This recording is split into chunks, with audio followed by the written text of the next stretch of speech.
ওমা ইয়ানতিকু আনিল হাওয়া ইন হুয়া ইল্লা ওয়াহয়ুন ইউহা। সূরা নাজম আয়াত নম্বর 3 এবং 4। তো ওমর তো আগ থেকেই জানেন তিনি শহীদ হবেন। এজন্য বুখারীতে হাদিসে আছে ওমর দোয়া করতেন, ওয়াকালা ওমর আল্লাহুম্মা রযুকনি শাহাদাতান ফি সাবিলিক, হে আল্লাহ আপনার রাস্তায় শহীদ মৃত্যু দান করো।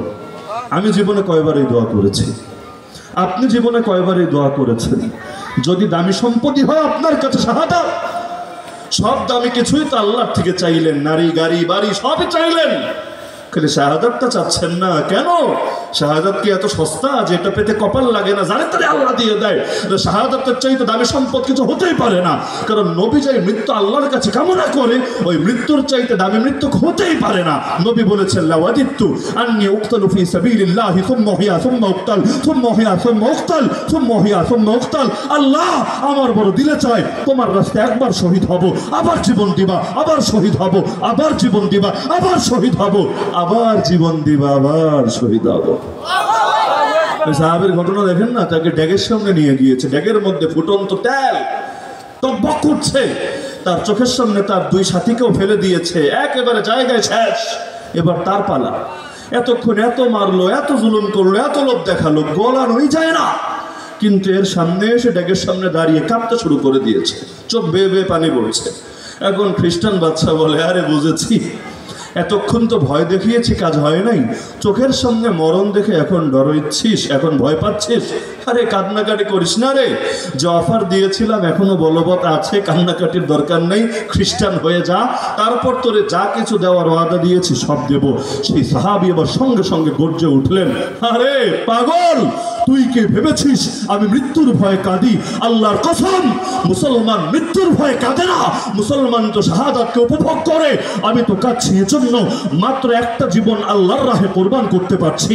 আমার গায়ে যেই পরিমাণ পশম, আর প্রতিটা পশম পরিমাণ যদি হায়াত থাকতো, প্রাণ থাকতো, আর প্রত্যেকটা প্রাণ আল্লাহর জন্য কোরবান করতে পারতাম, তাহলে না কিয়ামতের দিন কিছু একটা পুঁজি নিয়ে দাঁড়াতে পারতাম।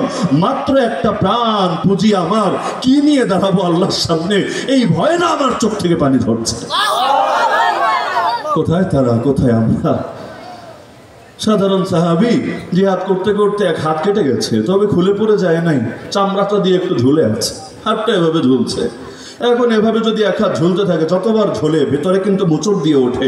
অভিজ্ঞতা কারো থাকলে ভালো বুঝবেন যে কাটা অংশ যদি একটু নড়ে খুব বেশি বেদনা লাগে ভেতরে।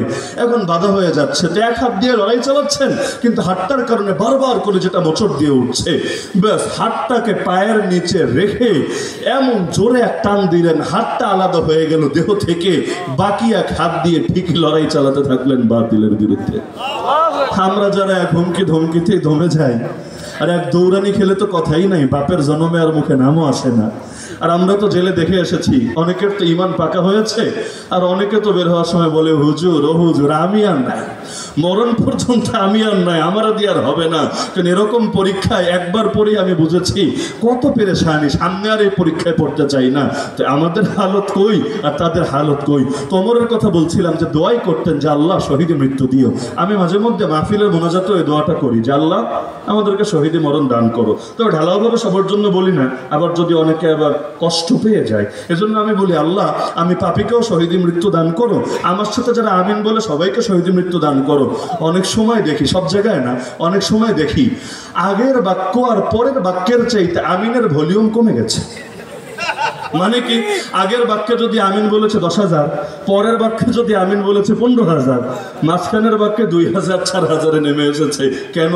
ভয় পাচ্ছে যে হুজুর দোয়া করতে তো টাকা লাগে না, করতেই পারি, কবুল হয়ে গেলে কি হবে বোঝেন? যদি লাইগা যায় এক দোয়া, কষ্ট তো আমার হবে, ব্যথা তো আমার হবে, আপনি তো আর থাকবেন না তখন, বোঝেন? এগুলো হয় না আমাদের? দোয়াই করি না আল্লাহর কাছে। তোমর দোয়া করতেন, কাঁদতেন। এমনকি লাস্ট যেই বছর হজ করেছেন, জিলহজ মাসের কথাই তো বলছি, ওই বছরই হজ থেকে ফেরার পথে আল্লাহকে বলেছিলেন, আল্লাহ আমি বুড়া হয়ে গেছি, আমার শরীরও দুর্বল হয়ে গেছে, সুতরাং জলদি আমাকে তোমার কাছে নিয়ে নাও, গায়রা মুদাইয়িন ওয়ালা মুফাররিত, আমি আমার দায়িত্বরে যাতে বরবাদ না করি, বুড়া হওয়ার কারণে যাতে শিথিলতার পরিচয় না দিই, তার আগে আমাকে শাহাদাত দান করে তোমার কাছে নিয়ে নাও।